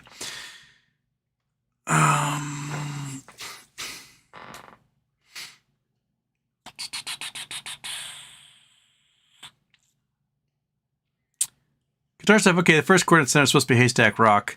I was trying to get around YouTube's coordinate filters. We go to Haystack Rock. That's off the coast in Oregon. That's easy to get to. Let's go to Cannon Beach. Bam. Okay. There's Mono Lake. Going up here. Going up to Oregon. Oregon to Cannon Beach. Cannon Beach. There we go. I have an entire wall of Haystack Rock photographs I've gotten from Goodwill. It's a whole wall of other people's Haystack Rock photographs. There's so many of them. All right, bam. There's Haystack Rock, world famous Haystack Rock. Considered one of the largest rocks in the world. It is coastal erosion. So this was where the land was at one point, and the ocean has eaten it away. There's some better examples of how the coastal erosion happens on different parts of the island. These are just last little hoodoos that are sticking up out of the water here. And at low tide, you can almost get out to it and be like, I am on a different chunk of rock. But if we go to like Shai Beach, go north up into Washington. Come on. Willapa Bay. Go up into this area.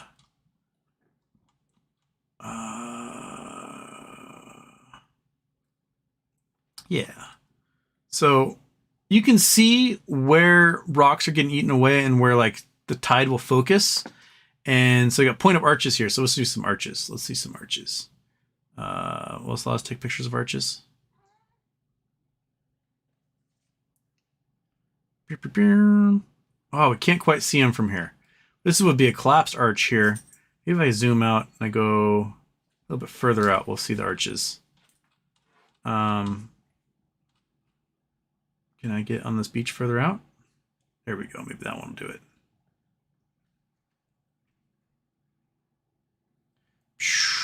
Oh, it looks like maybe the arches have collapsed here. There were arches here at one point. What happens is that you'll get storms that come from the north, and you get storms that come from the south, and their waves will slowly eat at one section of water, or one section of coastline from each side, and then you get an arch that forms. And I thought, should I have arches? There's some arches up here, and I just need to find them. That's all there is to it. I need to find myself the arches. Arches aren't there. So this one's coming close. This is how haystack rock gets formed. So you'll have waves come from the north, and you have waves come from the south, and they'll slowly eat away at the same rock stack. And eventually this one will get cut off and be its own little island as the ocean connects.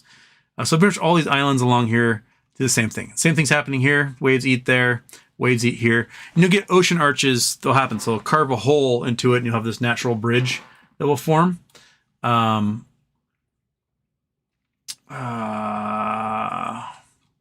I have to go to Southern Oregon. Can't remember what my arches are. I mean, you can see all these points. The same thing is happening, all these points. This is eating away here. This is eating away here. And it will eventually cut through and make an arch. And then the arch will collapse and you'll have a haystack rock type situation. So. Oh, I forgot to show you. I talked about giant rock and I didn't go there. Giant rock.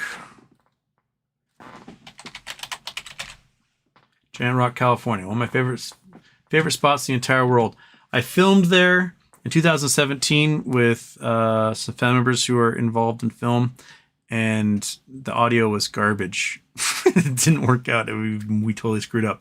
And I was trying to convince the production company, the first production company I filmed with, to come film here, and they're like, no, it's like too many days.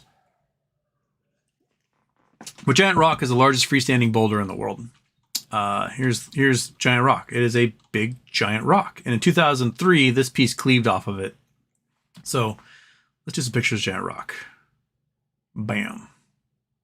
So there's Giant Rock. There's some lady in Giant Rock. It is the largest freestanding boulder in the world.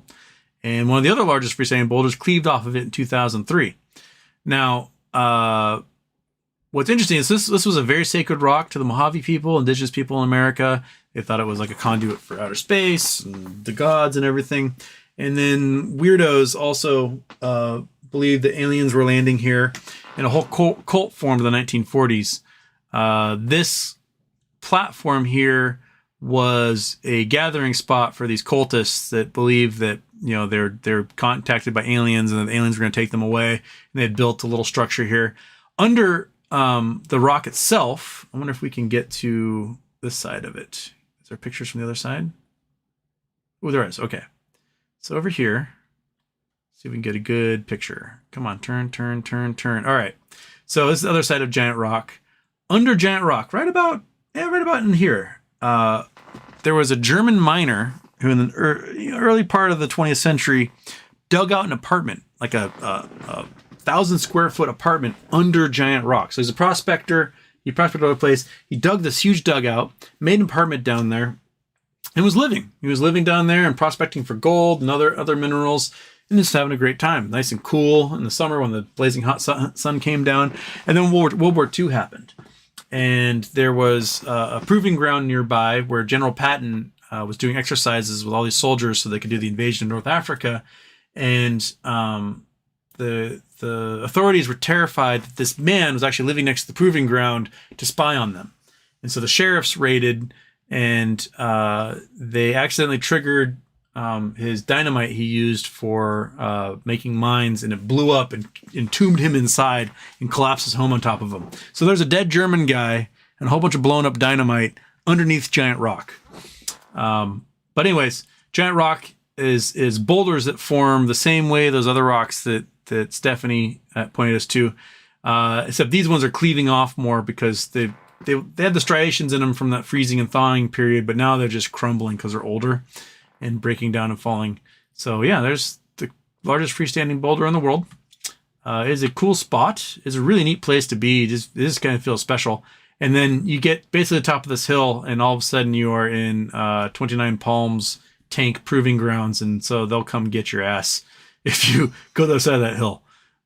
You'll have MPs chasing after you.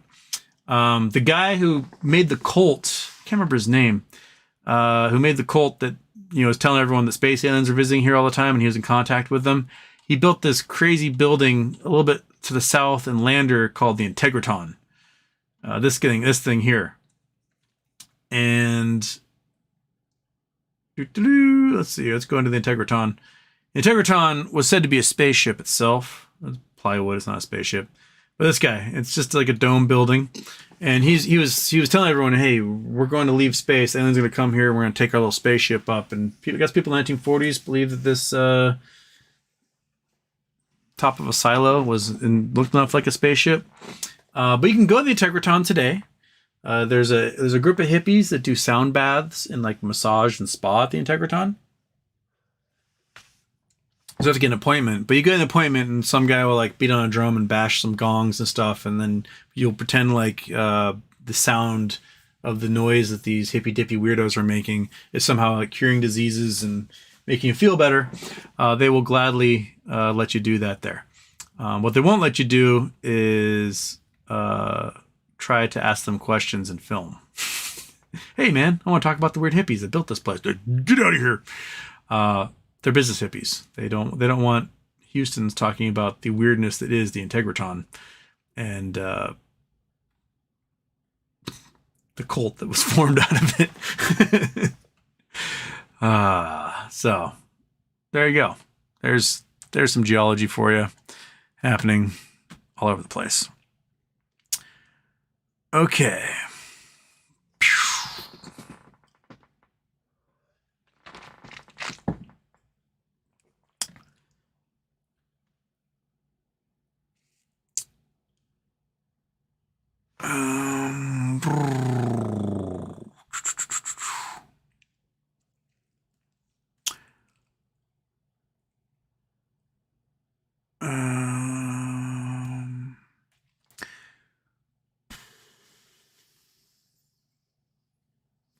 PW Brand maps have been seeing about the jet stream, Gulf Stream, ocean surface temperatures, sea ice coverage, etc., are looking off kilter.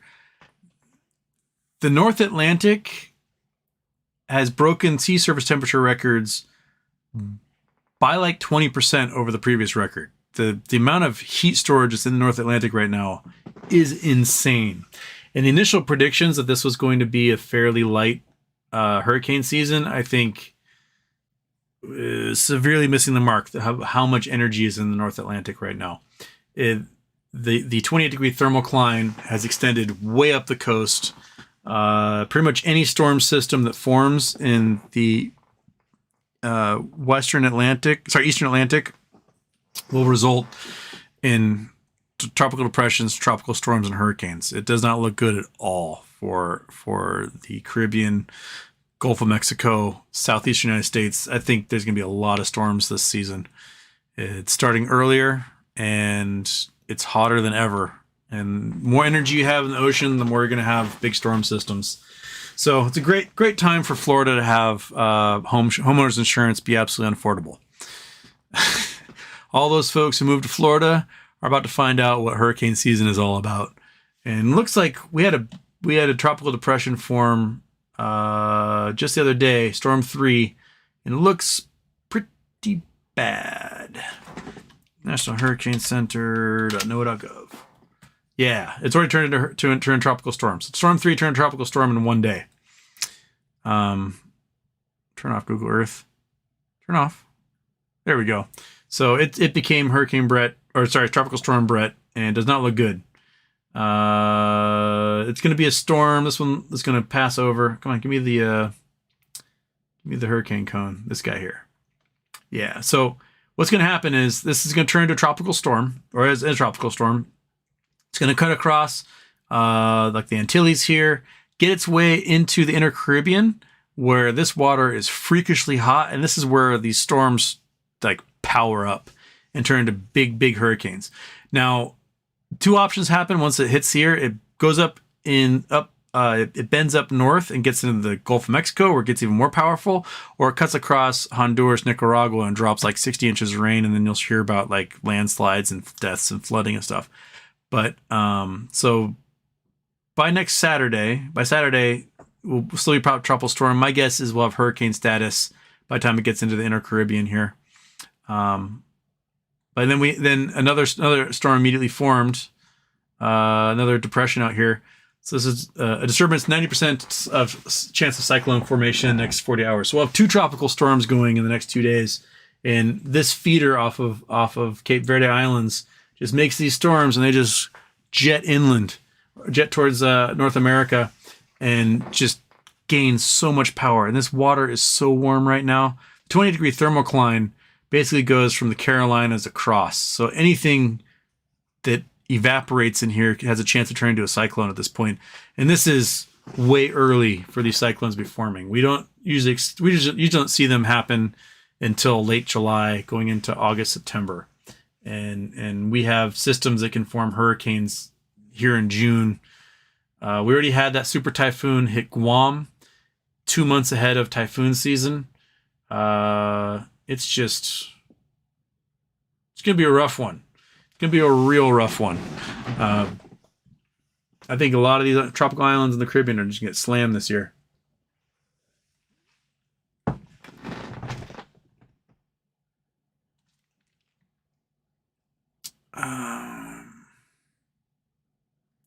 BW brand, running my AC against heaters to drive moisture out of the air. Too uncomfortable at 65% humidity no matter what temperature is. Yeah. Try like 90% humidity in some of these places where the heat index is insane. Last week when Puerto Rico hit 125 degrees, the heat index was 167 because humidity was above 90% in most of those places. Like, can you imagine it's 125 degrees and the dew point is like 97? Ew. That means if the temperature dropped to 97 degrees, you would find dew on the ground. That is disgusting.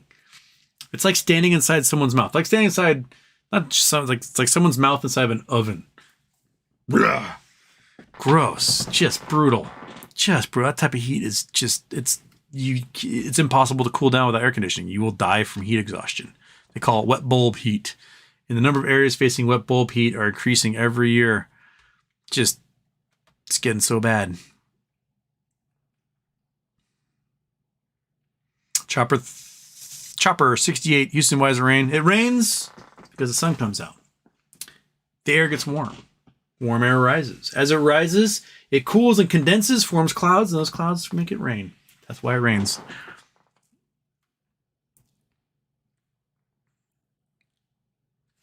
Andrew Stewart, my wife thinks it's funny when you talk about male ding-dongs. What's your favorite wiener story?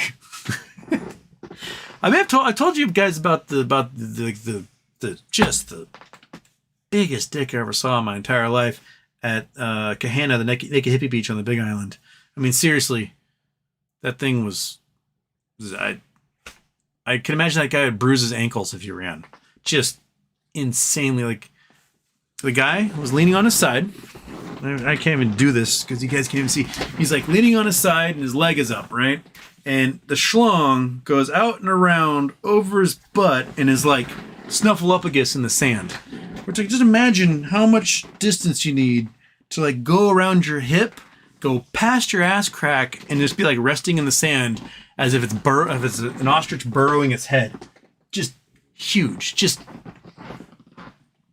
impossible dong size. And why that man isn't the most famous person on the internet, you got me. He just goes to Naked Hippie Beach and he's just a living legend at the Naked Hippie Beach. Yeah. Monkey was like, are you serious? Yes, I'm serious, Monkey. I am dead serious. August 2017. Biggest dick I ever saw. Kahana Beach State Park on the Big Island. It's true. I'm dead serious, Monkey. You can look at me as if I'm bullshitting you, but no. It is seared into my brain. I can picture that exact moment, seeing that thing going, what? Yeah, absolutely nuts. Absolutely nuts. Another ding dong story. There's a guy on my baseball team, Jesse Adams, and Jesse worked for the food services at the college campus at Lewis and Clark, and he's normal food service. He'd work lunch and whatever, and then they'd have special events. They had these little tuxedos for special events. So like the school president is entertaining donors or something, and they would have a special dinner, and he'd have to wear his tux, and he was like late. Got this phone call from the boss, like, hey, get down here. And he's like, oh my gosh. He like threw on his tuxedo and like ran across campus and showed up to work. And And she's like, you can't go to work like that. He's like, well, I got my tux. I'm clean. She's like, no, your dick's hanging out. It's full on. Just ran across campus with his ding dong, just flapping around. I'm late for work. And that's penises are hilarious. Okay.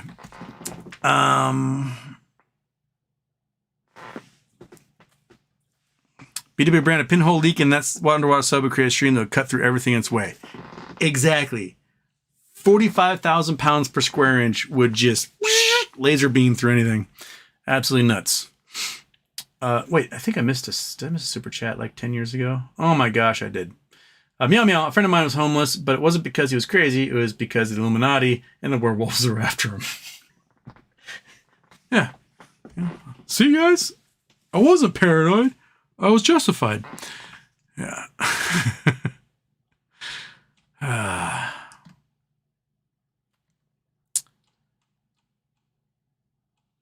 Okay.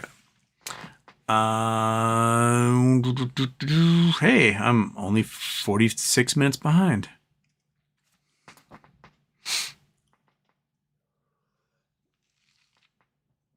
Hey, Houston. This is from Geminius. Houston, in relation to the blobfish, is it possible for aquariums to simulate higher pressure similar to deep oceans? How does it work if so? The only way you could do it would be like with a pressure cooker, right? So you'd have your environment, and you have to like construct a pressure cylinder and then squeeze the water as best you can. But water is hydraulic fluid, so it doesn't like squeezing. So you squeeze it, it wants to explode. So you'd basically create a bomb in the aquarium, which would not be particularly safe for anybody. Just imagine, earthquake, landslide, building slips, and you just create a giant bomb that would explode, and just shrapnel would just kill bodies. So no, you aren't going to see deep water fish in an aquarium as a result of that. They just don't do well in low pressure environments.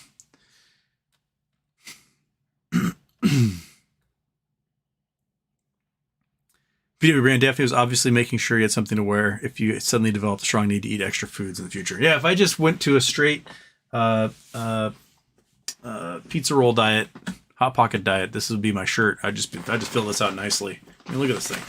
It is. I could grow like G's and be just fine. JL 2023, Houston, pick 5 numbers 1 to 39 for me to play on the Fantasy 5 lottery, please. 2, 14, 19, 23, and 37. There you go. I am going to install way too much solar and batteries for my needs so I can be as electrically wasteful as I dare be to remain comfortable. Washington's a great place. I mean, we don't get as much sun, but any power generation you make, the grid is required to purchase from you. So everyone here easily gets their solar panels paid off in a very short period of time, because when they're not home and they're at work, all that power that's generated by the solar panels goes right back into the grid, and they get paid for it. So most of them are neutral on their bills. So it's great. Put on your garage, carport, garden shed, just load up.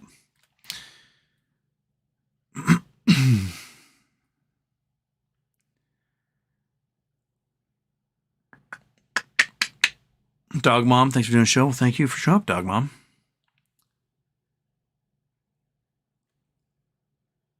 Total Entity 8, A League of Their Own for baseball movies. League of Their Own is a great movie, too. I heard the show they made, I can't remember which streaming service it's on, is pretty good. I haven't watched it yet, though.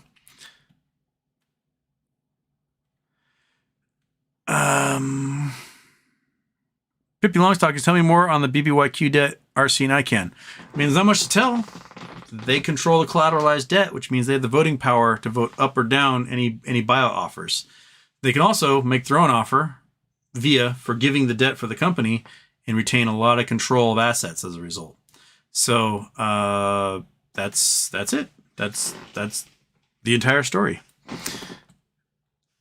B2B brand Houston, buy a treat called Bonkers for Chalupa. He will love them. I gave mine 2-3 pieces a day, and they will stop what they're doing to get them. Bonkers. Bonkers cat treats. Okay. Oh, speaking of which, yeah, we could probably do one of these, huh, monkey? Right? One of these? Is what we could do? All right, we're going to close that and put it back up into the monkey can't get it zone on top of the laser printer. All right, dude, get over here. Come on. This is what you want. So come get it. Yep. Oh, you got to reach for it. Got to reach. Come on. There you go. So adorable when she does that.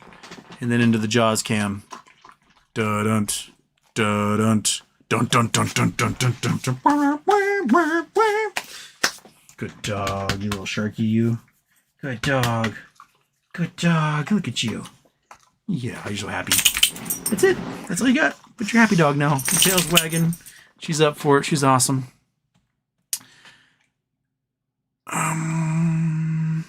This guy Diamonds, Houston. Do you know that I have been an expert in saving and reopening hospitals in California and one in Kansas the past 30 years? I also turned closed psych hospitals into homeless shelters. Fantastic. That's exactly where they need to be.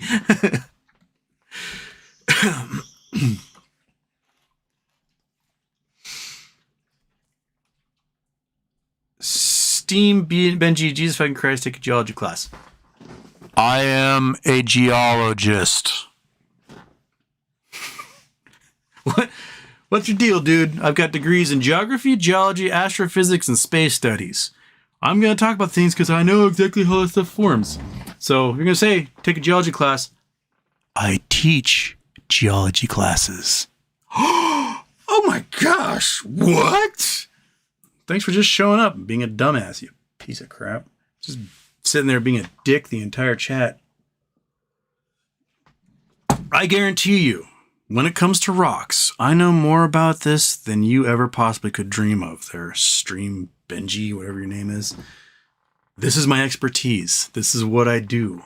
I own a geological company. This is the stuff that I do. So suck a fat one, you piece of crap. At least you know it's the word strata. Fuck you, dude. Yes, your ass is full of bananas and your head is full of fucking, I don't know, 10-penny nails or something.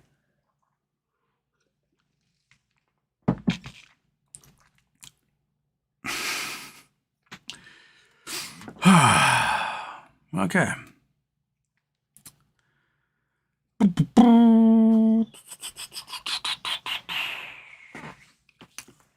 All right.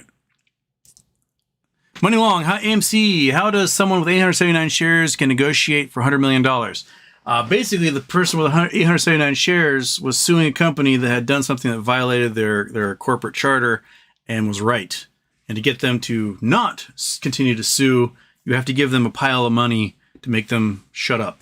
And that's exactly what they did. And so they got a return on investment that was $113,000 per share as a result. So not too shabby. Not too shabby at all.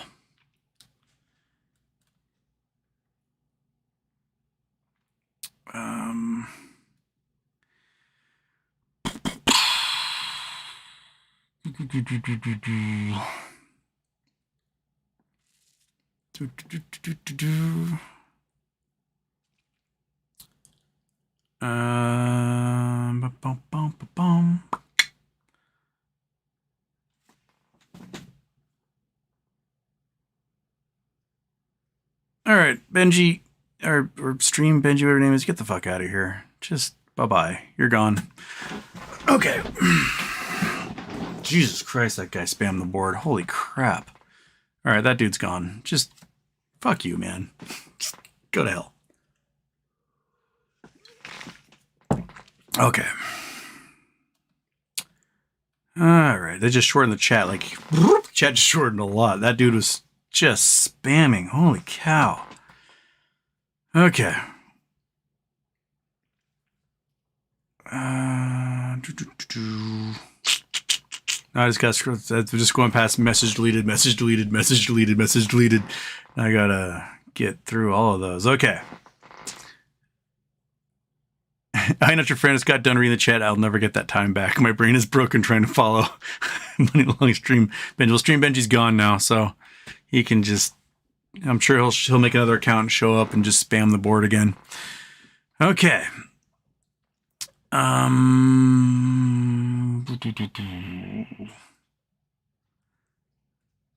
right. Sincere, how much may you hold it be to piss you enough? It takes a lot. First of all, if you're going to question me on my expertise in geology or in astronomy or geography, then I'm just going to send you. That's one strike, and then the second strike is just being a bad-mouthing dick. I'll just send you on your way. Bye-bye. Okay. Okay. There we go. Well, that brought me right to the bottom of the chat. Ludwig Vladimir Dorner, how often does the horse deal get postponed for BBYQ? Well, it was postponed. It was supposed to be on May 22nd. Then it got postponed to June 1st. And then it got postponed to June 12th? No, June 8th. Then it got postponed to June 15th. And then it got postponed to tomorrow. So we postponed 5 times? 4? We're supposed to, original one and then postponed 4 times after that. But that seems like that the filing shows that Overstock is the stalking horse bidder. And apparently they have a backup bidder as well. And that bid is due tomorrow at 5 p.m. Eastern time. And I have no idea if the bid will be posted inside the docket on Kroll & Associates or not. But then by Monday, I think it's Monday, all other bidders have to submit their bids. So they have the weekend to come up, that they work over the weekend, come up with what their bid's going to be. And everyone who makes a bid greater than the stalking horse bid will be able to participate in an auction that will be held on next Thursday? 28th. What day is the 28th? Is that Wednesday? Next Wednesday. So there'll be an auction held next Wednesday. And then I think either Friday or Monday, any of the creditors can object to the sale. And then they'll have a hearing the following week about that. So unless they postpone it again. But it sounds like everything's finally lined up. And hopefully we'll get there.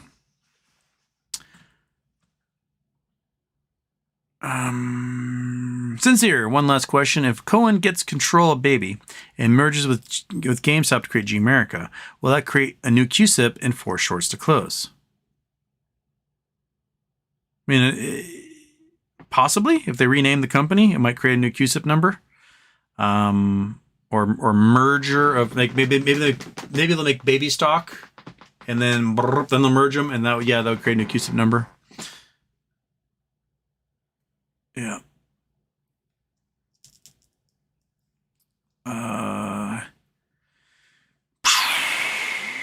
Wow. So kitty cat, monkey butt. It's 12:15. It's almost 12:15. I'm almost out of time here because I'm only good for 2 hours, and then I just get delirious. But hey. We got rid of Stream Benji. So that's an accomplishment. Other than that, I'll see you guys Friday unless something really weird happens tomorrow. I don't plan on doing a show.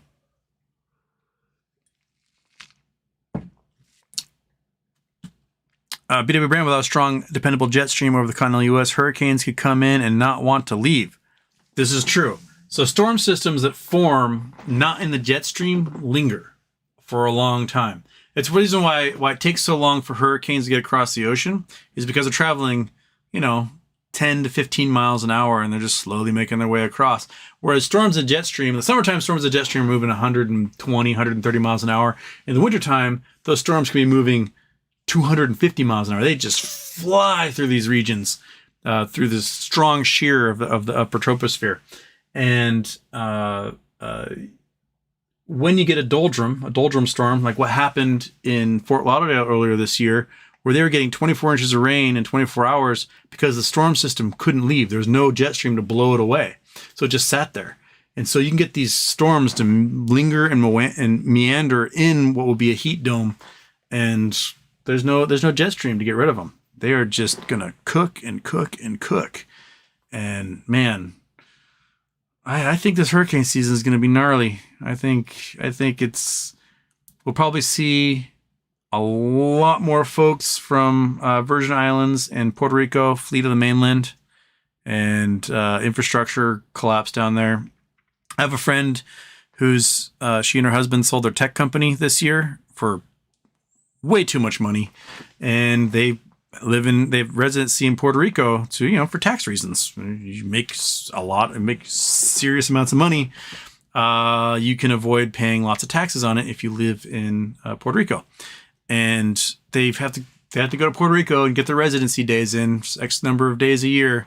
And they were there for that heat wave last week. And the way they described it was just inhumane. Like, they live in a rich community and they're still having power brownouts because the power grid just couldn't handle the amount of AC that had to get pumped to cool everything off. And the power grid's been destroyed since Maria anyway. And they haven't done a good job rebuilding. So just the infrastructure's not in place to allow people to survive those wet bulb heats anymore. We're talking, it's been almost 6 years since Hurricane Maria, and there's still communities that don't have regular electricity, don't have the roads paved again, it's bad. Don't have clean water because their wells have no electricity and they can't pump out of the ground. So it's brutal. That cat is so fat. You're so fat, cat. All right, buddy. We'll catch you on the flip side. Why don't you have a good night? And hopefully weird things happen tomorrow at 5 p.m. Fingers crossed. So the weather's supposed to be nice. I'm going to destroy some blackberries tomorrow. And I'll catch you guys on the flip side, right? Right. Okay. Toodles.